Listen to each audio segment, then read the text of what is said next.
Talakayang Bayan. Masusing pag-uusapan ang mga programa at proyekto ng bayan. Talakayang Bayan. Ilalahad ang mga plano at direktiba ng pamahalaan. Pag-aaralan ang bawat anggulo ng sitwasyon. Lilinawin ang bawat issue. Magbibigay ng matalino at makabuluhang talakayan. Talakayang Bayan. Sa mapagpalang umaga, bayan ng Brooks Point na lubigan ng Palawan. Minsan pa, narito naman po tayo sa ating pangalawang segment ng ating programa, ang Talakayang Bayan. Kung saan magkakaroon po tayo ng isang informative at napakamakabuluhang talakayan tungkol po sa ating gaganaping taunang Pistaiang Kanyugan. Kaya naman, narito po ang ating Municipal Tourism Officer. Walang iba po, samahan niyo po akong i-welcome. Ayan, magandang umaga po, Ma'am Arlene Peramide. Magandang umaga, bayan ng Brooks Point, mula po sa tanggapan ng turismo. Ayan, thank you ma'am dahil honored po kami dahil despite po alam po namin kung gaano po ka-busy ang inyong schedule. At nagpapasalamat po kami at naisingit niyo po kami sa inyong schedule dahil alam po namin na napapalapit na po ang Pistaiang Kanyugan. Kaya thank you po sa sa aming invitation. Ayan ma'am, hindi na po kami magpapatumpik-tumpik pa dahil ako ay excited na pong malaman yung mga activities po na inyong inihanda para ngayong taon. So nalalapit na po ang taunang fiesta sa bayan ng Brooks Point na tinaguri ang Pistaiang Kanyugan, ma'am. At isa po ito sa mga inaabangan at pinakamalaking selebrasyon sa ating bayan. Ano-ano po ang mga activities at competition na maaaring lahukan ng ating mga kababayan? Ayan, magandang umaga muli at ako'y nagpapasalamat sa pagkakataon na ito na ibinigay sa akin upang maihayag ko o maipaabot sa lahat ang ating Pistaiang Kanyugan sa darating na March 18 hanggang 22, 2025. Ito po ay ang ika-17 pagdiriwang ng Pistaiang Kanyugan dito sa bayan ng Brooks Point. Marami po tayong naihanda, katulad po ng nasabi nyo kanina. Talaga kaming sa tanggapan ng turismo ay abalang-abala. Kasama dito yung ating mga committee in charge sa bawat event. Abala na tayo sa paghahanda upang mabigyan natin ng magandang mapapanood at magandang activities ang ating mga kababayan at yung ating mga bisitang darating. So, ang atin pong mga activities sa loob ng 5 araw, sa March 18, meron tayong opening program sa ating Octagon Covered Gym.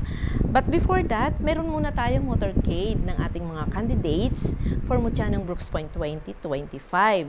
And then the opening program, after ng opening program and declaration of the festival by our municipal mayor, ay magkakaroon tayo ng opening of food expo sa harap po ng ating lumang municipal hall sa Narazin Street. And ayan po, pagkatapos po niyan, ay mayroon din po tayong opening ng Kanyugan Agri Fair. Dito din po sa ating Town Plaza.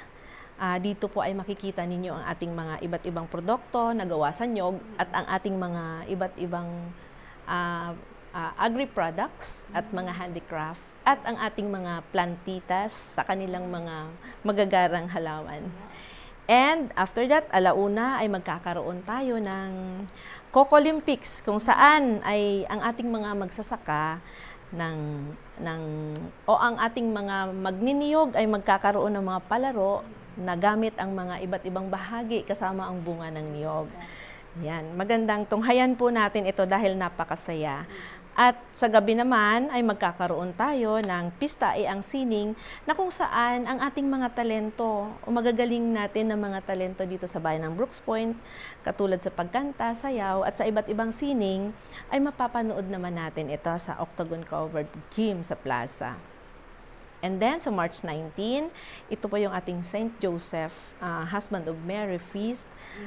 Binibigay po natin sa kanila ang pagkakataon sa araw po na ito at ito ay gaganapin dito po sa ating parish, St. Joseph Parish, dyan po sa vicinity ng St. Joseph Parish.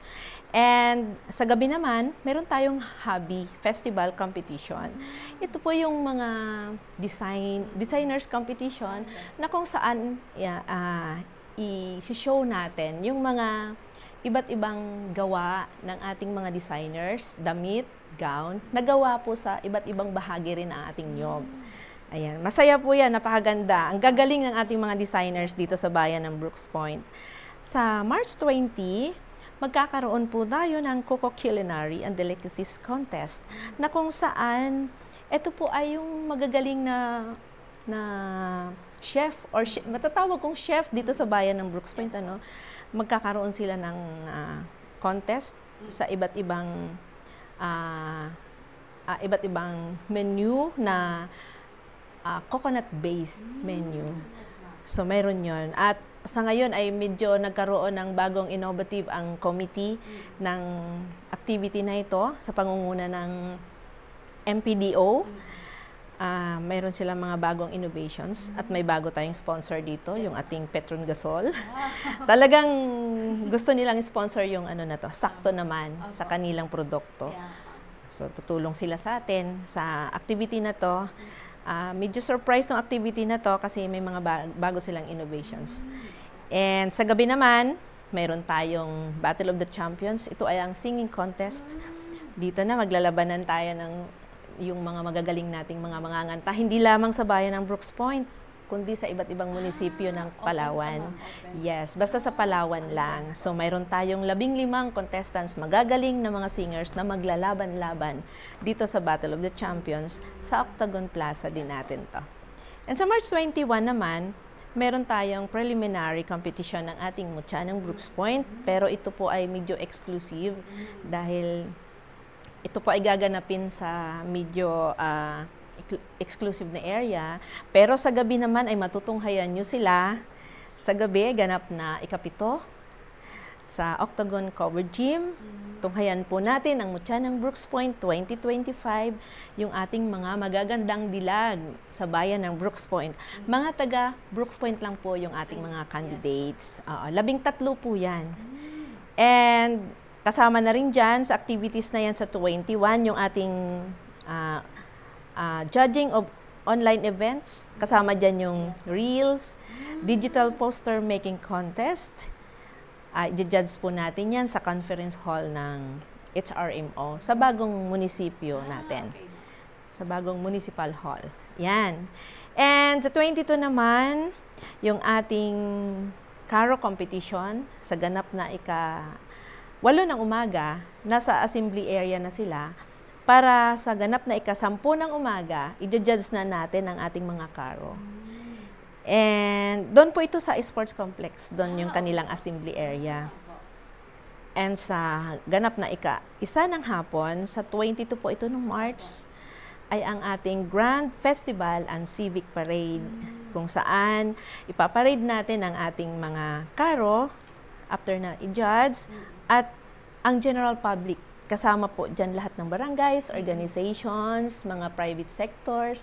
Welcome po lahat sa paradang ito.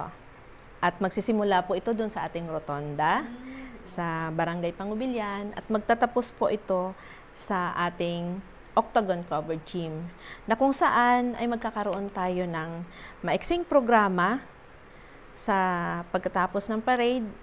At ito ay, pagkatapos ng maiksing programa natin, magkakaroon tayo ng mass dance competition. Mayroon po tayong 8 competitors dito sa mass dance competition. And sa ating pong palang parada, ay kasama natin, sa parada natin, yung ating, yung mga grupo ng mass dance na magko-compete sa after ng parade. So, kasama natin sila. Masaya po ito. So, join tayo sa mga dances nila habang nagpa-parade tayo. May dance na during parade. Yes.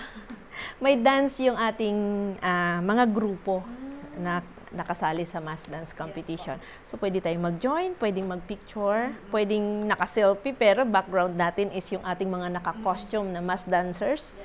So, masaya po ito. Join po tayong lahat. At sa gabi naman po, alas 7, meron po tayong gabi ng pista Iang Kanyugan or ang ating LGU Stakeholders Night. Kung saan, dito po, makakakita ulit tayo ng iba't ibang mga talento mula sa bayan ng Brooks Point. ipapamalas po sa atin ng mga taga Brooks Point ang iba't ibang talento na kanilang kung ano ang meron tayo sa bayan ng Brooks Point. At ito po ay susundan ng ating artista mula sa Manila. Siguro medyo surprise yung pangalan. Hindi ko muna i-reveal kasi inaayos pa natin. Pero mga susunod na araw, ipopost na natin siya. May poster na tayo.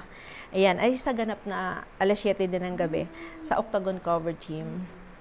And mga 9:00, siyempre habang maaga pa kasi ang dami pang kabataan, gusto nilang makita ang ganda ng ating fireworks display. So 9 o'clock, ilalabas na natin to si fireworks display para makita ng lahat. Pagkatapos niyan, so tuloy-tuloy na ang kasiyahan. Mayroon po tayong banda sa Octagon Cover Gym sa March 22 ng gabi. Yun, medyo mahaba. Ayan, thank you, ma'am. Talagang punong-puno ang isang buong linggo from March 18 to 2022. Hindi lang siya punong-puno, kundi talagang interesting po siya, ma'am. No? Lalo na yung artista, ma'am, no? Oo, masaya. Pero hindi po muna namin yung i-reveal kasi baka hindi na sila ma-excite. Ayan, ma'am. So, ano po bang tema ng Pista Iyang Kanyugan ngayong taon? At ano po ang goal po natin sa pagdiriwang na ito? Ayan. Yung tema po ng ating ika-17 Pista Iyang Kanyugan ngayong 2025 ay Kanyugan, Ani ng Pag-asa, Dangal ng Kultura. Ito ay ang siyempre yung Harvest of Hope, Pride of Culture. So si Kanyugan kasi, yung coconut kasi ay isa sa mga pangunahing pinagkakakitaan ng ating mga kababayan dito sa bayan ng Brooks Point. At ang totoo niyan, tayo sa bayan ng Brooks Point, ang pinakamalaking producer ng coconut sa buong Palawan. Kaya tayo ay coconut capital of Palawan. Yan. Ayan, ma'am. Bakit po ba napakahalaga sa bayan ng Brooks Point na ipagdiriwang ang Pista Iyang Kanyugan? Ayan, kasi isa sa mga pagkakakilanlan din ng ating bayan, yung ating coconut. So, festival tayo. Para isa rin doon, isa ito sa mga paraan natin na pinapakilala natin ang bayan ng Brooks Point kung anong meron tayo. At isa ito sa magandang paraan para si Brooks Point, ibinibigay natin, ipinakikilala natin sa buong bayan, sa buong mundo, sa Pilipinas, na si Brooks Point ay may mga ganitong talento, may mga ganitong produkto, magagandang produkto, iba't ibang talento, at gaano kaganda ang kultura ng Brooks Point na naka-attach dito sa ating Coconut Festival din. Ayun. Ayan, ma'am, paano po ba pinaghahandaan ng mga committee ang selebrasyon ngayong taon? Yung paghahanda, medyo matagal, December pa lamang ng 2024. Marami na tayong paghahanda dyan. Nagpa-facilitate na tayo kung anong mga events. Early January, marami ng pagpupulong with Municipal Mayor Benedito, Cesario R. Benedito Jr. Marami na tayong pagpupulong sa kanya, at ang pinaka-highlight nito is nag-create si Mayor ng committee through executive order kung sino-sino ang mamamahala sa bawat event para maging successful yung ating Kanyugan Festival. So, January pa lang, nagmi-meeting na yung ating mga committee kung paano i-handle. At ano yung mga activities, paano natin ipatupad yung mga activities na napag-usapan sa Kanyugan Festival. So hanggang March 11.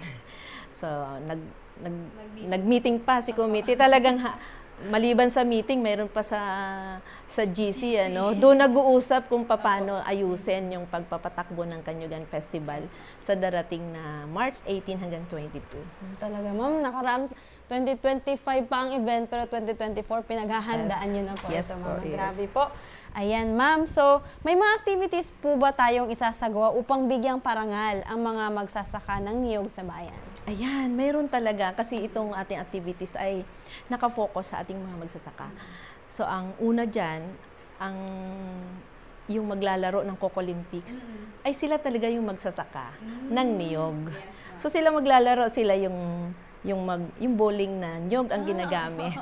Sila magkukudkod ng nyog. Talaga sila yung mga aktual na magsasaka ng nyog. And sa opening program natin, sila din yung magbebenta ng kanilang mga produkto doon sa agri-fair natin. Actually, pinopromote din natin yung produkto, isang produkto ng nyog, yung tuba.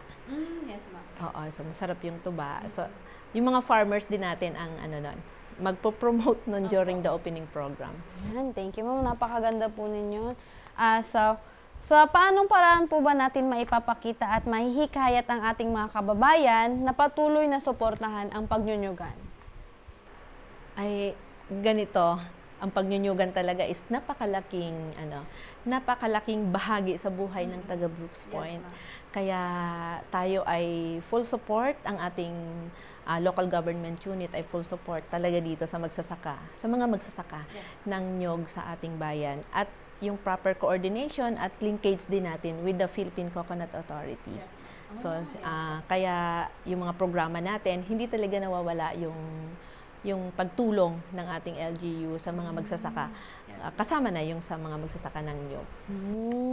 Ayan, may mga programa po, ma'am, ang lokal na pamahalaan para po mapalago po ng ating mga kababayan yung kanilang pagnyunyugan. Yes. Ayan, ma'am. So, paano po kami po mga karaniwang mamamayan ng Brooks Point, makatutulong po sa pagdiriwang na ito sa turismo ng ating bayan? Yan, makakatulong tayo sa pamamagitan ng cooperation.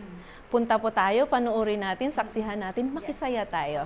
Lahat tayo mga taga Brooks Point at hikayatin pa natin yung ating mga kamag-anak mula sa iba't ibang lugar na baka pwedeng panuorin o tunghayan nila yung ating mga palabas dahil marami tayong ipapakita sa bayan ng Brooks Point kung ano meron tayo na napakagandang mga kultura at sining at kung gaano kayaman ang bayan ng Brooks Point sa niyog. Gaano kalapad yung ating at gaano kahalaga ang niyog sa bayan ng Brooks Point. Ayan.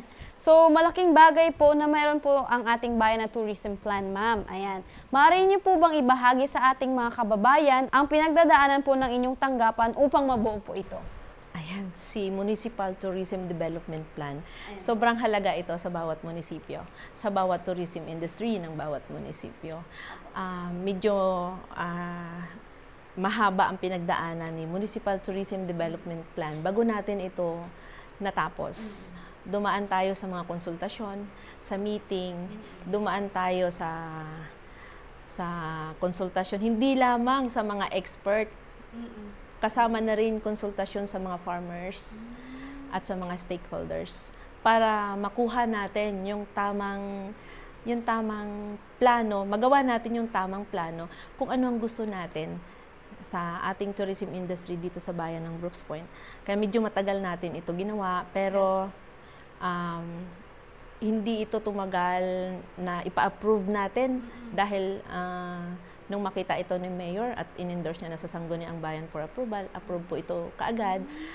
Ito kasi ang gabay natin kung paano natin patatakbuhin ang ating tourism industry dito sa bayan ng Brooks Point at kung saan tayo patutungo ang ating tourism industry. At ito ay nakafocus sa ating farm tourism dito sa bayan ng Brooks Point. Wow, thank you, ma'am. Talagang napakaganda po. Talagang every detail po siguro ng tourism plan na ito, ma'am, talagang pinag-aralan niyo po, ma'am, no? Ayan, so, ito, ma'am. Lagi pong kabilang ang Brooks Point sa 10 most visited places in Mimaropa Region. Ayan, ma'am. Sa tingin niyo po, ano po ang pinupuntahan o binabalik-balikan ng mga bisita or turista sa ating bayan? Ayun nga nakikita namin, may tawag kami dyan system ng DOT, tour lista, kung saan lahat ng accommodations natin, attractions, doon inilalagay sa system o in-encode doon para makita kung ilan ang arrivals natin, tourist arrivals natin monthly. So napakarami pala ng bisita na pupunta dito sa atin. Hindi natin gaanong pansin o nararamdaman, pero kung titingnan natin ang ating mga accommodations establishments and ating tourism sites, kasi nakalagbok lahat ng bisita natin doon. So, napakarami pala. So, monthly nire-report natin ito sa Department of Tourism at lumalabas nga na nasa top 10 tayo lagi. Yes, ma'am. Lagi po. Oo, sa Mimaropa. Opo. So, ang dami pala nating mga bisita, turista, mga researcher, panauhin dito sa bayan ng Brooks Point. Ay, sa tingin mo, ma'am, ano yung binabalik-balikan nila dito sa Brooks Point? Bayan ng Brooks Point kasi tahimik, ano. Sabi nga natin, napakaganda ng Brooks Point para sa retirement natin. Tahimik tayo dito. Kung gusto mo ng peace of mind, gusto mo ng adventure, gusto mong magpahinga, pumunta ka sa Brooks Point. Gusto mo ng maraming gulay, maraming isda, at iba pa, maraming prutas. Maganda sa bayan ng Brooks Point. Malawak, pwedeng maglakad, peaceful, at marami tayong magagandang tanawin. So, simple lang si Brooks Point, tapos napakaganda ng ating kultura. Pwede tayong mag-immerse o makihalubilo sa ating mga katutubo dahil napakaganda ng kultura ng ating mga katutubo. Hindi lamang ng mga katutubong Palawan na marami tayong mga katutubo dito sa bayan ng Brooks Point. Kaya din, ma'am, may nabasa yun ako, sabi nila, pag nakapunta ka raw sa Brooks Point minsan, babalik at babalik ka raw talaga. Yes. Dahil, at yun, marami rin po ako nakausap dito na yung mga nagtrabaho po dito, na-assign po dito, tapos ayaw na nila, gusto na nilang mag-retire dito kasi nga, peaceful nga raw, ma'am. Yes. Tapos murang bilihin, gano'n. Yan. Ayaw nang umalis sa bayan. Ayaw na po. Napakasarap ng gulay ng bayan sa bayan ng Brooks Point. Ayan, ma'am. Bilang tourism officer, ano po ba ang mga challenges na inyong kinakaharap tuwing may ganitong malalaking programa at paano nyo po ito napagtatagumpayan? May challenges, napakalaki, napakarami. Actually, damay lahat ng opisina ng LGU Brooks Point. Pag mayroon tayong may mga malalaking activities dito. Kasama na dyan yung mga national agencies natin, lalo na yung mga men in uniform. Talagang kasama natin sila sa mga challenges na yan. So, yan, yung mga pagod, puyat. Kaunti lang ang pahinga, tuloy-tuloy ang puyat. Pero, bago tayo nagpe-festival talaga, syempre naghahanda na tayo. Physically, pinaghahandaan natin yan. So, yan, dahil sa tulong ng lahat ng opisina ng LGU, national agencies, at saka mga people's organizations, nagkakaisa ang mga taga Brooks Point. So, nagagawa natin itong ating malaking event katulad ng Kanyugan Festival. Kaya nga, ma'am, hindi lang Kanyugan, ma'am. May susunod pa, no? Ano pa? tayo. Foundation pa, ma'am, no? Foundation Day tapos natin sunod, sa civil June. service na naman. Civil service na naman. And June, nagpa-participate din tayo sa Baragatan, sa Palawan. And then civil service, and then Paskuhan. Tuwing October pa lang, nagpe-prepare na tayo for Paskuhan sa bayan. Another Kasiyahan sa bayan. Ayan, ma'am. Yes. Talagang walang pahinga po ang tourism office. Ayan, ma'am, dahil nabanggit niyo po ang Baragatan sa June. Ayan. So, pagkatapos po ng Kanyugan, meron na naman po tayong Baragatan sa Palawan. Makikilahok po ba tayo sa kanilang mga activities? Ano po ba ang ating plano, ma'am? Ayan, yung Baragatan sa Palawan, talaga yung bayan ng Brooks Point, hindi nawawala dyan ang ating partisipasyon. Taon-taon nakikilahok tayo sa Baragatan sa Palawan. Hindi man lahat ng activities, pero karamihan dyan, nakikilahok ang ating bayan. Participation natin yan sa Baragatan sa Palawan Festival. Kaya nga, ma'am, nakaraan may award po kayo. Ano nga po yung panalunan niyo po? Nanalo tayo sa ating best booth, tapos yung ating weaving center sa opo, yung nagkaroon po ng award, ma'am. Oo, sa Barangay Uring-Uring, yung mga kababaihan natin na gumagawa ng makukulay na banig, nagkaroon sila ng Governor's Award Yes, ma'am. noong 2024. Ayun. So, ma'am, next year, ngayong year pala, Yes. na may manalo po tayo ulit sa Manalo ating tayo booth. ulit. Pang ilang panalo natin nun? Parang back-to-back po tayo sa mainland po. Yes, pag Mainland manalo tayo category. ngayon ulit, Back-to-back. Grand Slam na tayo. Yun. Sana manalo tayo ulit. Opo. Yeah, ma'am. Ayan, ma'am, nasa dulo na po tayo ng ating programa. Napakabilis po ng ating oras. Ayan, may mga nais pa po ba kayong sabihin sa ating mga taga-subaybay, ating mga taga-pakinig, na sa inyo na po ang pagkakataon? Ayan, sa aking mga kababayan sa bayan ng Brooks Point, patuloy po nating tangkilikin ang ating mga festival, mga palabas o mga iba't ibang activities po dito sa ating bayan. ito po ay isang paraan upang maipakilala natin ang bayan ng Brooks Point kung ano pong meron tayo. Napakakulay po ng ating kultura, napakakulay ng ating agriculture industry. So yun po ang ating gagamitin para ipromote ang ating bayan sa pamamagitan po ng tanggapan ng turismo. Inaasahan po namin ang palagi ninyong kooperasyon at pakikiisa sa ating mga activities, hindi lamang po sa mga event sa mga festivals, kundi sa mga iba-ibang aktibidades din sa bayan ng Brooks Point. Ayan, thank you Ma'am Arlene sa isa pong napaka-informative at makabuluhang panayam po namin sa inyo ngayong hapon. Nawa hindi po ito ang pangalawa, Ma'am. Nakauna na po kayo nakaraan, di ba, Ma'am? Oo, ayan, hindi na po ito yung huli nating panayam po kasama kayo dahil nakaka-enjoy po na marinig po mula sa pamunuan ng turismo. Kung saan ito po, Ma'am, yung isa sa, kumbaga, foundation ng ekonomiya ng isang lugar, lalo-lalo ng bayan ng Brooks Point. Kaya kami po ay honored at nagpapasalamat dahil pinaunlakan niyo po ang aming imbitasyon at naway maging successful po, Ma'am, ang tauna nating Kanyugan Festival. Yes po. Maraming salamat sa pagkakataong ito. Thank you.